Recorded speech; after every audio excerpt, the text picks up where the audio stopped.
2014 विधानसभा निवडणुकीच्या दरम्यान माजी आमदार संजय मामा शिंदे यांच्यावर सहकाऱ्यांमार्फत पैसे वाटल्याचा खटला दाखल झाला होता।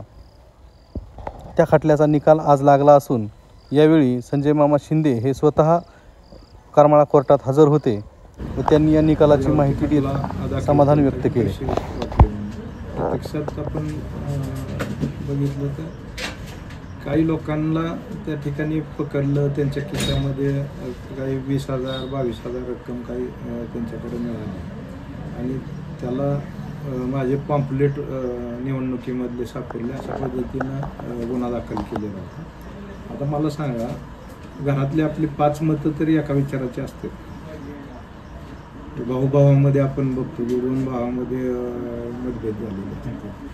आता त्यांनी कुणाचा प्रचार करायचा तर त्यांचा अधिकार आहे आणि त्यांनी खिशात कुणाची पॉम्पलेट ठेवली, आता ती मतं देण्यासाठीच ठेवली होती का काय, तो पण संशोधनाचाच विषय राहतो ना। म्हणजे आपल्याकडली निवडणुकीची प्रक्रिया बघितली तर साधारणतः असं दिसतं की उद्या विरोधक पण माझे पॉम्पलेट खिशामध्ये ठेवून पैसे ठेवून अशा पद्धतीनं करू शकते। अशा पद्धतीच्या निवडणुकीच्या प्रक्रियेमध्ये तो गुन्हा दाखल झालेला होता, पण शेवटी न्यायालयीन प्रक्रिया गुन्हा दाखल झाला म्हटल्यानंतर त्या प्रोसिजरप्रमाणे मी जे आहे त्याच्याप्रमाणे मी केस चालू ठेवलेली होती आणि आज त्याचा निकाल या ठिकाणी लागला। त्याच्यामध्ये मला स्वतःला त्यामधून सगळ्यांनाच निर्दोष मुक्तता केली। जो न्यायालयाचा निर्णय त्याचं या ठिकाणी मी मनापासून स्वागत करतो की योग्य न्याय आम्हाला या ठिकाणी मिळाला। 2014ची निवडणूक तशी बघायला गेलं तर अतिशय चुरशीची निवडणूक होती आणि यामध्ये तुमच्यावर आरोप राजकीय हेतूने झाले किंवा षडयंत्र वगैरे होतं असं काय? बरोबर आहे ना, शेवटी हे राजकीय निवडणुकीचं तुम्ही बघताच निवडणुकीच्या पद्धतीमध्ये सत्ताधारी असले की कशा पद्धतीनं थोडाफार त्याचा संबंधी होतो, तशाच पद्धतीनं हा गुन्हा दाखल अशा स्टेपला झाला की शेवटच्या स्टेजमध्ये 2-3 दिवस राहिल्यानंतर हा प्रकार या ठिकाणी माझ्यावर केला आणि निकाल जर तुम्ही बघितले तर अतिशय थोडक्या मतामध्ये ते 14ची निवडणूक झालेली होती। अतिशय अटीतटीची झाली होती। मला वाटतं नारायणापासून 256 मतांनी आमदार झाले। साधारणतः किती जणांवर आरोप केले? त्याच्यामध्ये 6 लोकांवरती काहीतरी आरोप केलेले होते। आता त्यासाठीच मी म्हणलं की माझ्या भावाने जरी माझा प्रचार करतोय म्हणलं तर ते तुम्ही कसं गृहीत धरणार, किंवा अनेक उदाहरण बघतोय की भाऊ पण भावाच्या विरोधात प्रचार करत असतो। म्हणजे हे नक्की कसं करा तुम्ही सिद्ध? मामा, आता आपण बोलताना सांगितलं की जे प्रचार पत्रकं होती ते पत्रकं म्हणजे कोणाकडे असणं, म्हणजे कोणीही ते पत्रक कोणाकडेही असू शकतात, ते तुमच्याच कार्यकर्त्याकडे होते का इतर जणांकडे? कोण असतील ते आता मला माहीत नाही त्याच्यामध्ये कोणाकडे यांनी कोणावरती गुन्हे दाखल केले किंवा काय ते मला माहीत नाही। पण मी त्याच्यातलं उदाहरण सांगितले की काय कार्यकर्ते दोन्ही पत्रकं खिशात घेऊन हिंडणारे कार्यकर्ते बी आपल्याला पाहायला मिळतात। सध्या मामांवर जो खटला चालवण्यात आला होता त्या संदर्भात मामाला निर्दोष मुक्तता करण्यात आलेली आहे। त्या पैसे वाटण्याच्या जो विषय होता त्यात नेमका खटला कशा प्रकारे आणि किती दिवसात चालू होता?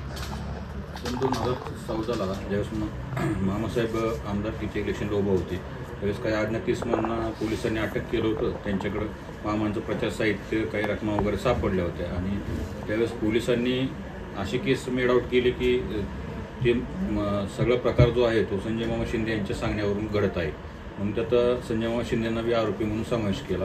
त्याचा दोषारोपपत्र माननीय न्यायालयात दाखल केलं, परंतु ते खटल्याची जी काही सुनावणी आहे ती मागच्या महिन्यापासून कंटिन्यू चालू झाली डे टू डे आणि त्या सुनावणीमध्ये सरकार पक्षातर्फे जवळपास 12 साक्षीदार यांचे साक्ष नोंदवण्यात आलेले आणि या सगळ्या साक्ष नोंदवून येऊन आज रोजी माननीय श्रीमती SP कुलकर्णी मॅडम दिवाणी सरन्यायाधीश यांनी सर्व आरोपींची निर्दोष मुक्तता केलेली आहे।